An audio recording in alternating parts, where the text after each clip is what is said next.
আসসালামু আলাইকুম রহমতুল্লাহ। সম্মানিত বন্ধুগণ, আজকে আমরা মহাগ্রন্থ আল কোরআনুল মাজিদের সূরা তাহার 25 থেকে 28 নম্বর আয়াতে কারিমার সংক্ষিপ্ত কিছু কথা শুনবো।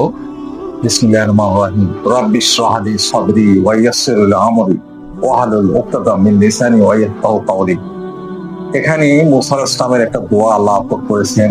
মুসা আলাইহিস সালাম আল্লাহর কাছে দোয়া করতেন, হে আল্লাহ, আমার বুককে প্রসারিত করে দাও, আমার কাজকে সহজ করে দাও, আমার মুখের জড়তাকে দূর করে দাও, এবং যাতে তারা আমার কথা বুঝতে পারে।